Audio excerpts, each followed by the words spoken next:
The massive space station hung in the void like a crystal flower, its countless arms reaching out toward the twin suns that bathed it in golden light.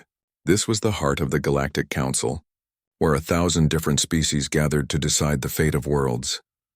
Taiho Kim walked slowly through the corridors, his black diplomatic uniform feeling heavy on his shoulders. Behind him, 3 other humans followed in silence. Yoonji Park carried herself like a soldier, her eyes constantly watching for threats. Hyunwoo Lee clutched a datapad filled with Earth's scientific achievements, while So Young Choi checked her communication device one more time. They were the first humans to ever set foot in this place. After decades of receiving alien signals, humanity had finally been invited to join the galactic community. Taeho had dreamed of this moment since he was a child, but now he felt only cold fear in his stomach. The corridor opened into a vast chamber that took his breath away. The ceiling stretched up into darkness, and thousands of seats filled the space in perfect circles. Strange beings of every shape and size filled those seats. Some looked like walking trees, others like floating jellyfish made of metal. Many had too many eyes or no eyes at all. At the center of the chamber sat a creature that could only be the Supreme Commander. Forthak was twice the size of a human, with blue-black skin that seemed to absorb light. 4 arms emerged from his broad chest, and his head bore 3 eyes that glowed like stars. So, Vorthak's voice boomed through translation speakers. These are the humans. Laughter filled the chamber. It came in 100 different forms. Clicks, whistles, roars, and sounds that had no human equivalent. Taeho felt his face burn with shame, but he kept walking toward the speaking platform at the chamber's center. "Welcome, little humans," Vorthak continued, his voice dripping with amusement. "We have watched your species for some time. Very entertaining." Taeho reached the platform and activated the translation system. "Thank you for inviting us, Supreme Commander. Earth is honored." The word exploded from Vorthak's throat in what might have been laughter. "Did you hear that? They think they have honor." The chamber erupted again. A creature that looked like a giant spider tapped its legs against its seat in rhythm. A floating brain thing pulsed with colors that the translation system said meant extreme amusement. "Tell me, little human," said a voice from the audience.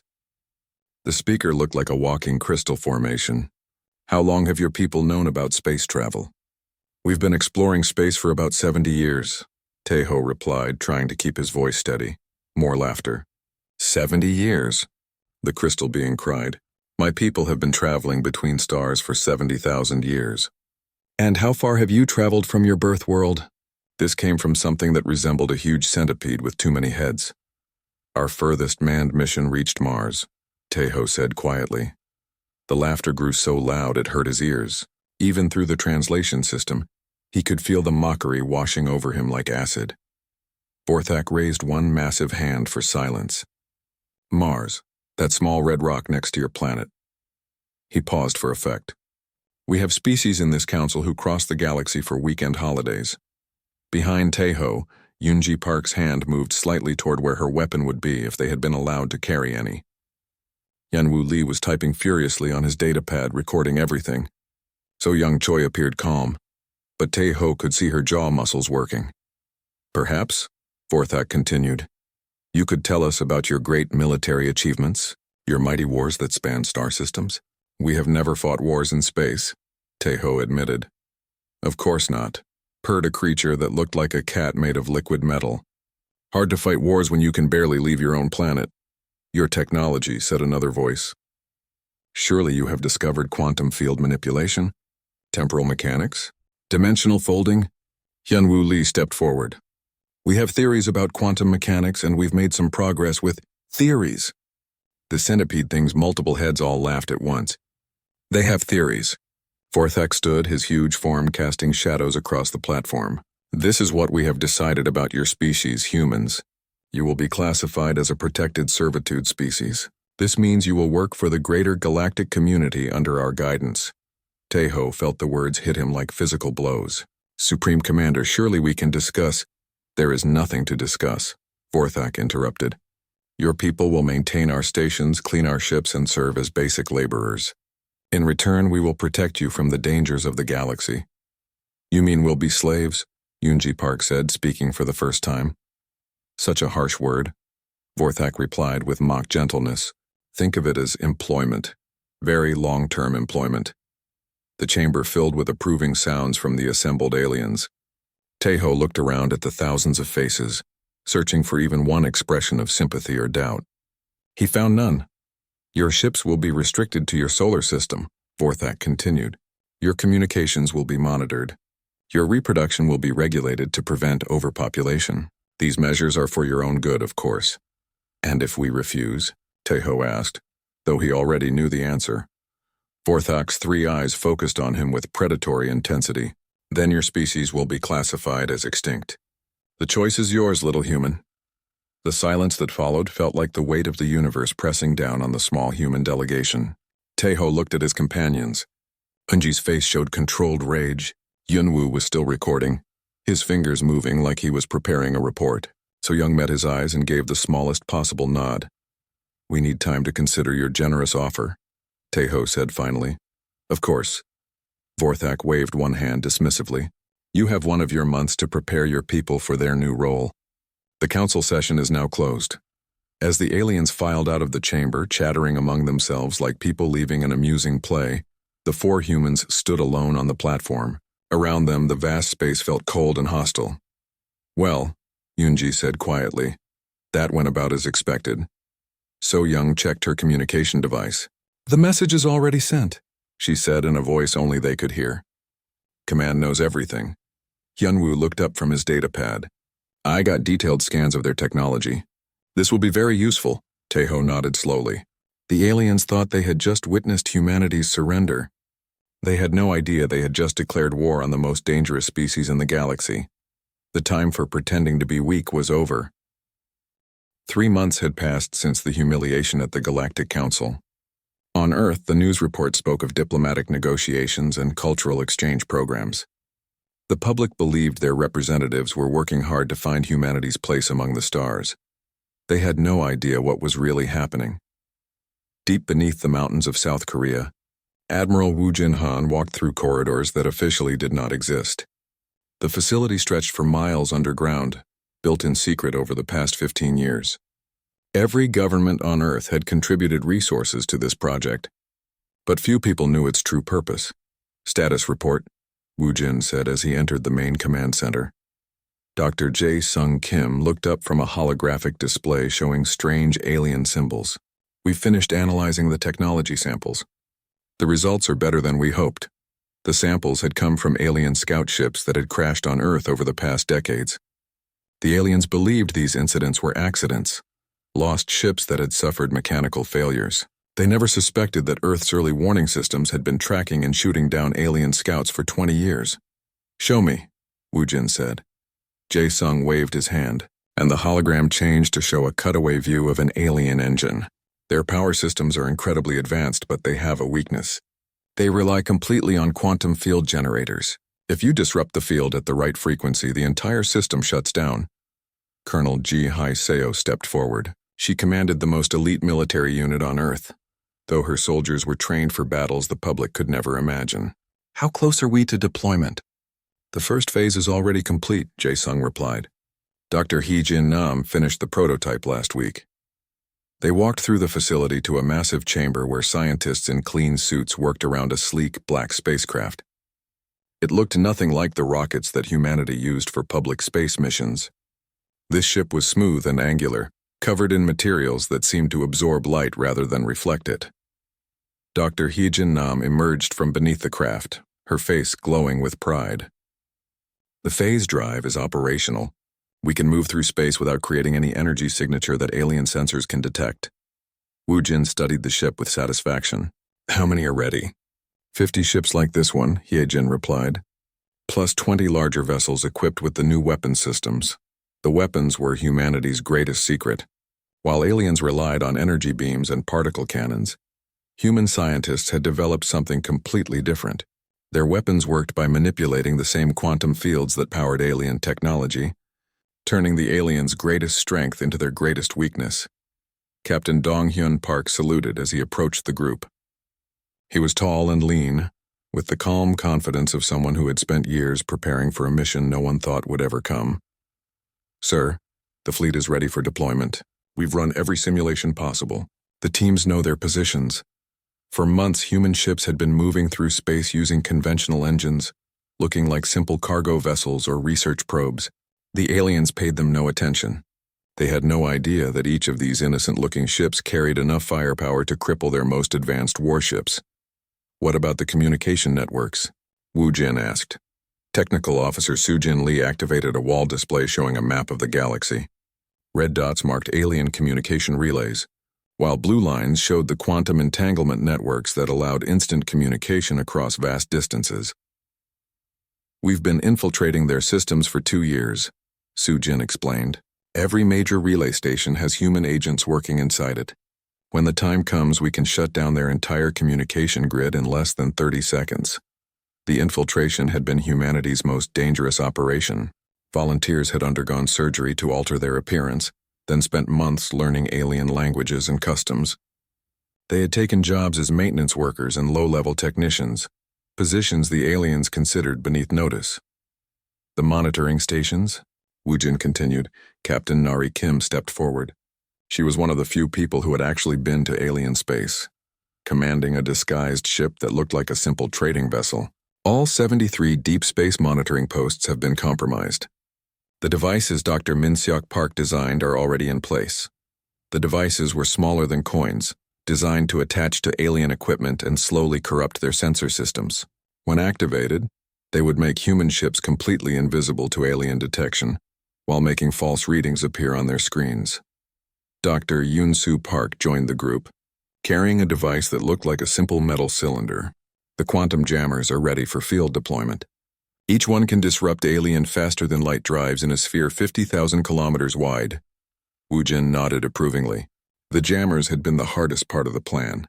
Without their FTL drives, alien ships would be trapped wherever the humans wanted them. "And our inside sources?" Communications Officer So-Young Choi, who had returned from the Galactic Council with the diplomatic team, activated her secure communication device. "Agent Taemin Choi reports that the hegemony is planning to send their invasion fleet within the month. Agent Yejin Han has access to their tactical planning system. The inside agents were humanity's greatest achievement. When the diplomatic mission had visited the Galactic Council, they had left behind more than just bad memories. Microscopic devices had been planted on alien clothing and equipment, devices that had slowly worked their way into the alien computer networks." "Timeline?" Woojin asked. Ji-hai consulted her tactical display. "Phase 1 assets are in position. Phase 2 begins when their fleet enters our solar system. Phase 3 activates when they reach Jupiter's orbit. And if something goes wrong?" "Phase 4, Ji-hai replied grimly. "Total war." Woojin looked around at his team. These people had spent years preparing for a war that everyone hoped would never come. They had built weapons, trained soldiers, and created technologies that the aliens couldn't even imagine. "Remember," he said, "the goal is not to destroy them. It's to make them understand that humanity is not weak." Dr. Jae Sung cleared his throat. "Sir, there's something else. The analysis of alien psychology that Dr. Sang-Ho Lee completed last month. What did he find?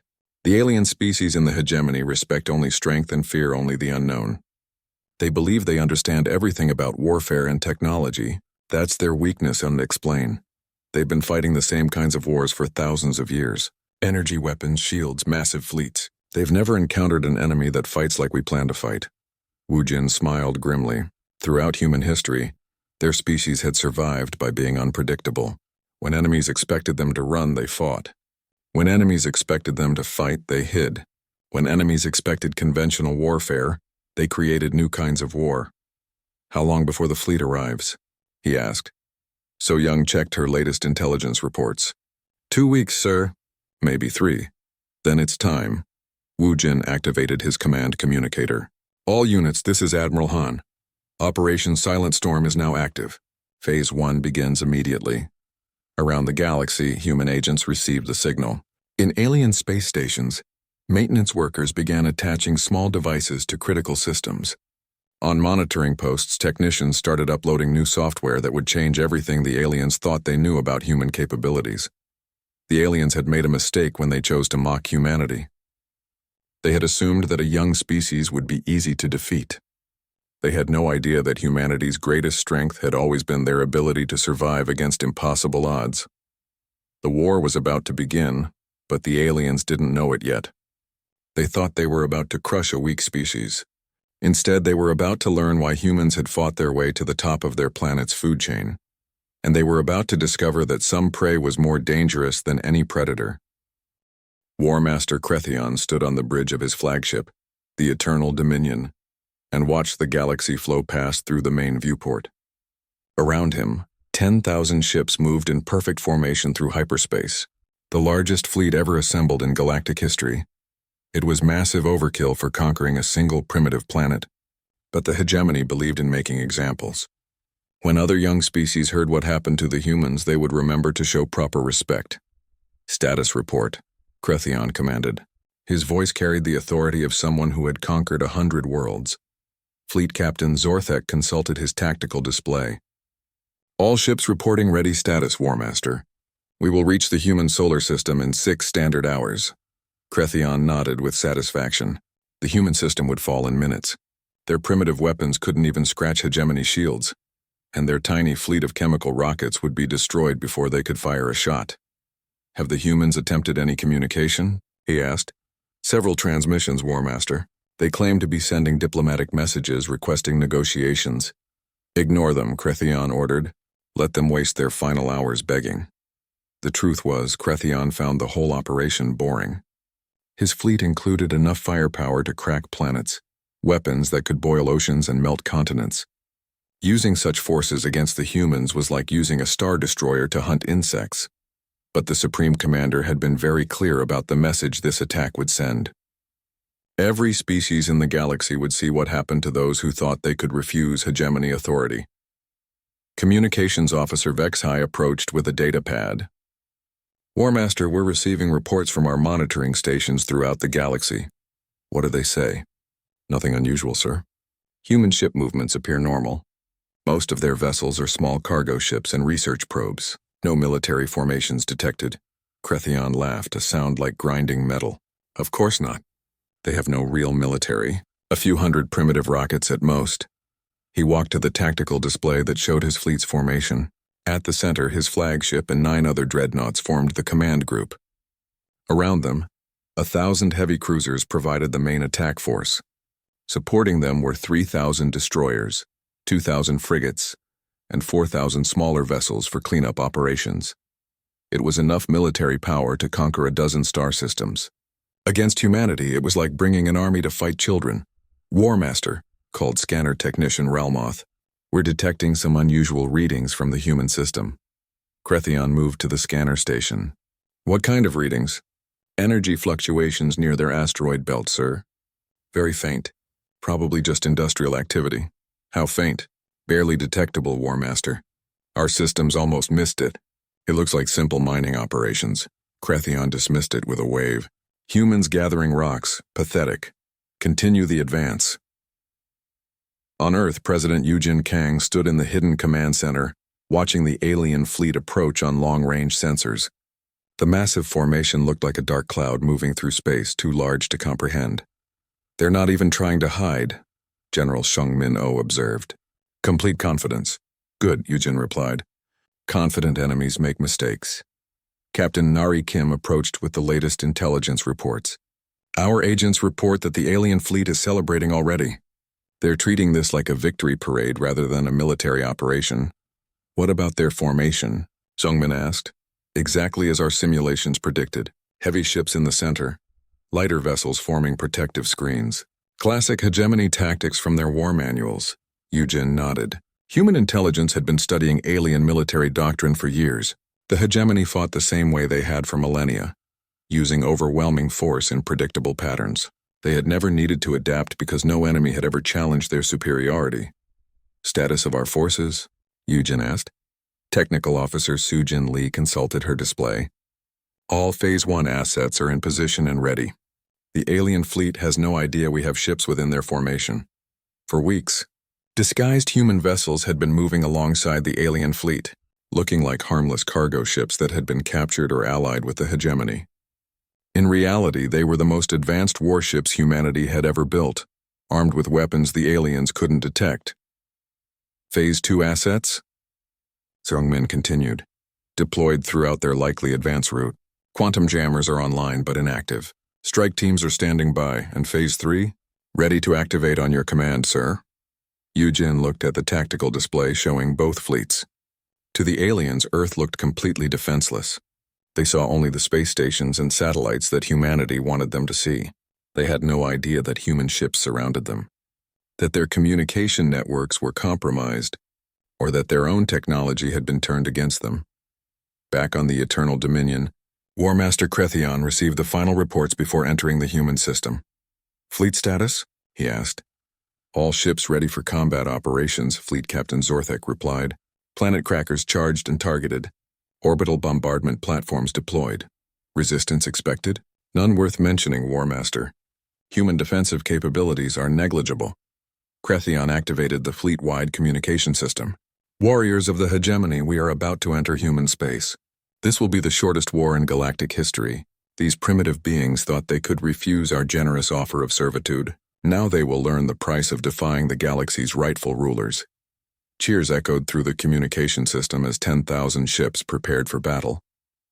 Remember, Krethion continued, we want some humans left alive to serve as examples. Destroy their military forces completely, but leave enough survivors to spread word of what happens to those who oppose us. The fleet dropped out of hyperspace at the edge of the human solar system with a light show visible from Earth's moon. 10,000 ships appeared in formation, their energy signatures blazing like newborn stars. On Earth, every alarm in the defense network activated at once. To any observer, it looked like panic. Emergency broadcasts filled the airwaves, telling people to seek shelter and prepare for the worst. But in the hidden command centers, human military officers watched their displays with cold satisfaction. War Master, scanner technician Ralmoth called out, the humans are broadcasting surrender requests. Multiple channels, all asking for mercy. Krethion smiled with genuine pleasure. As expected. Open a channel. This is War Master Krethion of the Hegemony Fleet, he announced. Humans of Earth, you have 6 of your hours to surrender unconditionally. Lay down any weapons you possess and prepare for occupation. Any resistance will result in the complete destruction of your species. The human response came immediately. Please, we surrender. Don't hurt us! We'll do anything you want. Krethion cut the transmission with disgust. Pathetic. Set course for their planet. Standard occupation formation. As the massive alien fleet began its stately advance toward Earth, none of the aliens noticed the small ships that had quietly moved into position around them. None of their sensors detected the weapons platforms that had been waiting in the darkness between planets, and none of them realized that every communication they sent was being monitored by an enemy that had spent years learning exactly how they thought and fought. The aliens believed they were approaching a helpless world inhabited by cowards and primitives. They had no idea they were flying into the most sophisticated trap in galactic history. War Master Krethion stood on his bridge, watching Earth grow larger in the viewport, and felt only satisfaction. Soon, this annoying species would learn their proper place in the galaxy. He had no idea that he was about to become part of the most important lesson in galactic history. The alien fleet crossed Jupiter's orbit in perfect formation, 10,000 ships moving like a steel wave toward Earth. War Master Krethion stood on his bridge, counting the hours until humanity's surrender would be complete. Then everything went wrong at once. War Master, Communications Officer Vexhai called out, confusion clear in his voice. I'm losing contact with the outer patrol groups. Krethion moved to the communication station. What do you mean losing contact? Their signals just stopped, sir. Ships 77 Alpha through 77 Delta. All 20 vessels. No distress calls, no warnings. They just went silent. Captain Ki Jun-yoon smiled inside his stealth ship Ghostwind as he watched the alien patrol group disappear from their own fleet's sensors. The human weapon systems worked perfectly, sending precise quantum pulses that shut down alien ships without destroying them.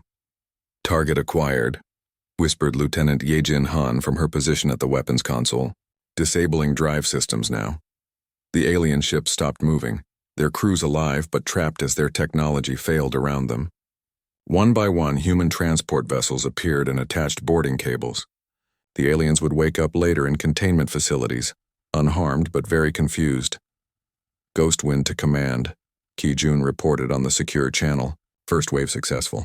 20 enemy vessels neutralized. Back on the Eternal Dominion, War Master Cretheon stared at his tactical display in growing alarm. The 20 ships hadn't been destroyed. They had simply vanished from all sensors as if they had never existed. "Run full spectrum scans," he ordered. "Find those ships." Scanner technician Ralmoth worked frantically at his console. "No debris, War Master. No energy signatures. No distress beacons. It's like they just disappeared." Before Cretheon could respond, another group of ships went silent. Then another. Each time there was no warning, no sign of attack, no enemy to fight back against. Ships were there one moment and gone the next. Dr. Yoon-Soo Park monitored the battle from her control station deep in Earth's crust. The quantum jammers were working beyond her best hopes, creating bubbles of disrupted space where alien technology simply stopped. "Functioning. Jammer network at full efficiency," she reported to Admiral Wu Jin Han. "Enemy FTL drives are completely disabled within our target zones." "Excellent. Begin Phase 2. Commander Taemin Choi received the order aboard his infiltration ship, which had been traveling with the alien fleet for weeks disguised as a supply vessel. Around him, his team of specialists prepared to activate the devices they had been placing on alien ships during routine supply. "Transfers, all teams report ready," his lieutenant whispered. "Execute." Throughout the alien fleet, microscopic devices suddenly activated inside critical systems. Communication relays began broadcasting false information. Sensor arrays started showing phantom readings. Navigation computers began calculating impossible positions. On the Eternal Dominion, every display screen suddenly filled with conflicting data. "War Master," Fleet Captain Zorthek called out in panic. "The fleet formation is breaking apart. Ships are reporting different positions, different headings." "That's impossible," Cretheon snarled. "Check the systems. All systems show different readings, sir. Some ships think they're still in formation. Others believe they're alone in space. The navigation network is completely corrupted." What Cretheon couldn't see was the web of human stealth ships moving through his fleet like ghosts. Captain Nari Kim commanded the Silent Thunder, slipping between alien vessels, without triggering a single alarm. "Target the communication hub on that dreadnought," she ordered her weapons officer. The human weapons were unlike anything the aliens had ever seen. Instead of energy beams or missiles, they fired focused quantum disruption fields that made alien technology turn against itself. Shields that were designed to stop energy weapons had no effect against attacks that came from inside the quantum field that powered them. The alien dreadnought's main communication array went dark, cutting it off from the rest of the fleet. The ship was still there, still functional, but it might as well have been on the other side of the galaxy. War Master Cretheon watched his mighty fleet dissolve around him like morning fog. Ships disappeared from his sensors in groups of 10 or 20. Others reported being under attack. But when he sent reinforcements to help them, the reinforcements vanished too. "How many ships have we lost?" he demanded. Zorthek checked his increasingly unreliable displays. I don't know, War Master. The computer says we still have our full fleet, but I can only contact about half our vessels." "The humans," Cretheon whispered, a terrible understanding beginning to dawn. "This is impossible." "They have no technology, no military, no weapons. But the evidence was undeniable. Somehow, the primitive species that couldn't even travel to the next planet was systematically destroying the most powerful fleet in galactic history. Lieutenant Yejin, Han guided her strike team through the corridors of an alien heavy cruiser they had boarded, after disabling its defenses. The aliens inside were unconscious, overcome by sleep gas that had been pumped through their air systems. "Target secured," she reported. "Crew neutralized. Downloading tactical database now." This was happening throughout the fleet. Human boarding parties were capturing intact alien ships and their crews, gathering intelligence while removing threats from the battlefield. The aliens had no idea their own vessels were being turned against them. On Earth, General Sung Min-oh watched the tactical display with professional satisfaction. The plan was working better than their most optimistic projections. "Fleet composition?" he asked. "Enemy force reduced by 60%, Su Jin Lee reported. Remaining vessels are scattered and unable to coordinate. Communication network is down to less than 20% efficiency. Any sign they understand what's happening to them?" "Negative, sir. They're still trying to use conventional tactics against an enemy they can't see or locate." War Master Cretheon tried one desperate gambit. "All ships, emergency jump to hyperspace. Retreat to Rally Point 7. But when his fleet tried to activate their FTL drives, nothing happened. The quantum jammers had created a dead zone where faster-than-light travel was impossible. The aliens were trapped in normal space, blind and helpless. "War Master," Communications Officer Vexhai said quietly, "I'm receiving a transmission from the humans." "Put it through." A human face appeared on the main screen. Admiral Wu Jinhan looked calm and professional, like someone reporting routine information. "War Master Krethion," he said. "This is Admiral Han of the Earth Defense Force. You are surrounded and cut off from reinforcement. Your fleet is disabled and your crews are unharmed but captured. I'm prepared to discuss terms for your surrender." Krethion stared at the screen in shock. "Surrender? You're offering me terms for surrender?" "That's correct. You came here to conquer our world. Instead, you've given us the opportunity to demonstrate that humanity is not as helpless as you believed." "This is impossible," Krethion whispered. "You have no fleet. No weapons, no technology that could threaten us." Admiral Han smiled. "War Master, you're looking at this situation from the wrong perspective. You assume that because we don't fight like you, we can't fight at all. That was your mistake."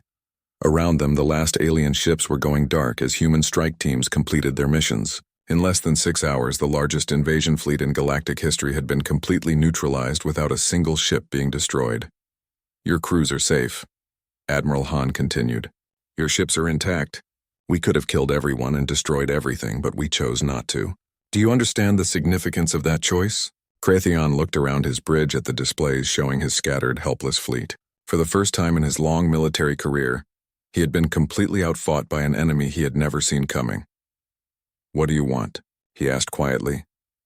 "Right now, I want you to contact the Galactic Council and inform them that the situation has changed.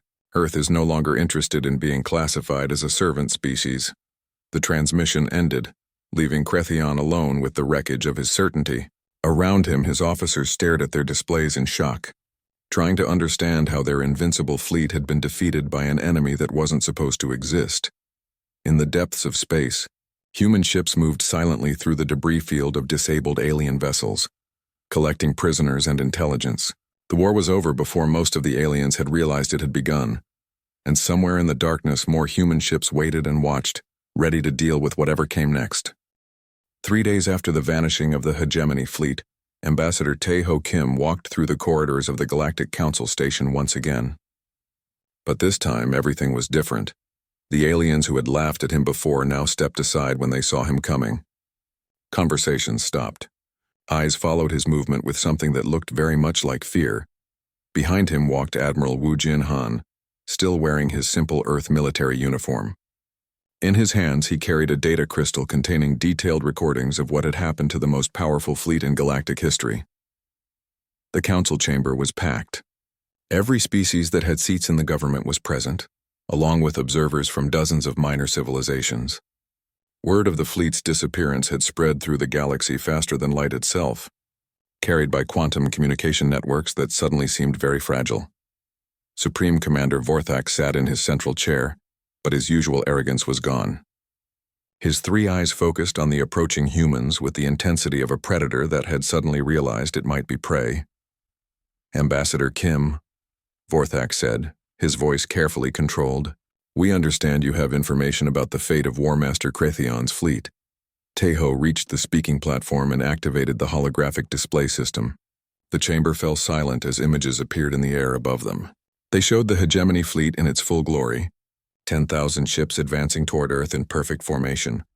3 days ago, Tae-ho began, this fleet entered our solar system with the intention of forcing humanity into slavery. The War Master was very clear about his intentions. The hologram shifted to show recordings of Krethion's surrender demands, his threats to destroy human civilization if they resisted. "As you can see," Tae-ho continued, "diplomacy was not an option your military commander was interested in exploring." Murmurs ran through the chamber. Several species that had been allies of the hegemony were shifting uncomfortably in their seats. Admiral Wu Jin stepped forward. "If I may, Ambassador." The hologram changed again, showing the systematic disappearance of alien ships. Group by group, the massive fleet simply vanished from all sensors. The recordings came from the aliens' own ships captured during the operation. "In 6 hours and 17 minutes, Wu Jin said calmly. The entire invasion force was neutralized. No ships were destroyed. No crews were killed. But all 10,000 vessels are now in human custody. The silence in the chamber was absolute. Even the translation system seemed to have stopped working, as if the alien technology couldn't process what it was hearing. Supreme Commander Vorthak found his voice first. That is impossible. You have no military, no advanced technology, no weapons capable of threatening a single hegemony vessel, much less an entire fleet. You're absolutely right, Admiral Wu Jin replied. We don't have weapons like yours. We don't fight wars like you do. That's exactly why you never saw us coming. Dr. Jae-sung Kim joined them on the platform, carrying another data crystal. If you're interested in understanding how this was accomplished, we're prepared to share some basic technical information. The hologram now showed detailed analysis of alien technology, pointing out weaknesses and vulnerabilities that had been built into their systems over thousands of years of fighting the same kinds of enemies. Your shield technology is incredibly advanced, Jae-sung explained, but it's designed to stop energy weapons. Our weapons don't use energy in ways your shields recognize. Your sensors can detect ships across star systems, he continued, but only if those ships are using the kinds of engines and materials you expect to see. Your communication networks span the galaxy, but they rely on quantum entanglement systems that can be disrupted if you know the right frequencies. President Eugene Kang appeared on the main communication screen, broadcasting from Earth's Secure Command Center. Members of the Galactic Council, humanity did not choose this confrontation. You forced it upon us when you decided we were weak enough to enslave. Her voice carried across the chamber with quiet authority. We have proven that assumption was incorrect. Now we need to discuss what happens next. A creature that looked like a walking tree, representative of one of the oldest species in the galaxy, spoke up. What are your demands, humans? We don't have demands, Eugene replied. We have requirements for coexistence.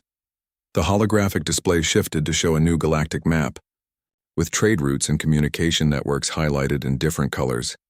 First, the immediate dissolution of the species classification system. Every civilization has the right to self-determination, regardless of their age or technology level. Angry sounds erupted from several alien delegates, but they quieted quickly when they remembered what had happened to the last group that opposed humanity. Second, equal representation in galactic governance. Decisions that affect all species should be made by all species. Third, the establishment of new laws governing the use of military force. Wars of conquest and enslavement are no longer acceptable. Supreme Commander Vorthak struggled to maintain his composure. And if we refuse these requirements? Admiral Wu Jin activated another holographic display. This one showed the current locations of human ships throughout the galaxy. There were hundreds of them scattered across every major trade route and communication hub. You're not refusing, Wu Jin said simply. You're negotiating. There's a difference. Captain So-Young Choi, monitoring communications from her position on the platform, received a constant stream of messages from across the galaxy. Admiral, I'm receiving surrender offers from 17 hegemony worlds. Also independence declarations from 43 former client species. The news hit the chamber like a shockwave. The galactic order that had existed for millennia was crumbling in real time as word of humanity's victory spread. A being that resembled a giant jellyfish made of metal spoke from the upper galleries. How do we know you won't become the new oppressors? You have demonstrated power greater than anything we've seen. What prevents you from enslaving us all? President Eugene's image smiled slightly. Because we don't want to rule the galaxy. We just want to live in it peacefully. The crews of the ships we captured are being returned to their homeworlds unharmed, Admiral Wu Jin added. The ships themselves are being studied, but they'll also be returned once we've learned what we need to know about your technology. Why? Vorthak asked, genuine confusion in his voice. You could keep them. Use them to build your own empire. Because that's not who we are, Teho answered. We fight when we have to, but we prefer to build. We prefer to grow. We prefer to discover new things rather than take old things from others. Dr. Jae-sung stepped forward with another data crystal. We're prepared to share some of our technological innovations with any species interested in peaceful cooperation. Our medical technology, our manufacturing techniques, our agricultural methods. The chamber erupted in whispered conversations. as species throughout the galaxy realized that humanity was offering partnership rather than domination. Captain Nari Kim entered the chamber and saluted Admiral Wu Jin. "Sir, the prisoner transfer is complete. War Master Cretheon and his senior staff are being returned to Hegemony Space as requested. And the fleet? Secured in the quarantine system. Crews are comfortable and well treated. They'll be released as soon as the new Galactic Accords are signed." Supreme Commander Vorthak looked around the chamber at his fellow council members. Many of them were already signaling their willingness to accept the human requirements. The alternative was too terrible to consider. "Very well," he said finally. "The Galactic Council accepts our requirements. We will begin drafting new governance structures immediately." President Yu Jin nodded approvingly. "Excellent. We'll assign Ambassador Kim to work with your legal committees. Admiral Han will coordinate military transition issues." As the session ended and aliens filed out of the chamber, Taeho noticed how different their behavior was. Where before there had been casual arrogance and dismissive laughter, now there was careful respect and thoughtful consideration. In the corridors outside, Captain Ki-jun Yoon approached with the latest intelligence reports. "Sir, we're monitoring communications across 17 star systems. The word is spreading faster than we anticipated." "What kind of word?" Admiral Wu Jin asked. "Stories about the species that can make entire fleets disappear. Requests for trade agreements. Inquiries about defensive alliances. Several former hegemony client states are asking if we need naval bases." Taeho shook his head in amazement. 3 months ago they were laughing at us. 3 months ago they thought they knew everything about warfare, Wu Jin replied. Now they've learned that the universe is full of surprises. As they walked through the station, So Young monitored the growing flood of communications directed at Earth, diplomatic overtures, trade proposals, cultural exchange requests, and countless messages from species that had been oppressed by the hegemony for centuries. "Admiral," she said, "I'm receiving a priority message from the Calarian Republic. They're offering to share their historical archives about pre-hegemony civilization, and the Zenthari Collective wants to discuss joint research projects. The Morvian Trade Federation is proposing new shipping routes. She paused, overwhelmed by the volume of incoming messages. "Sir, it seems..."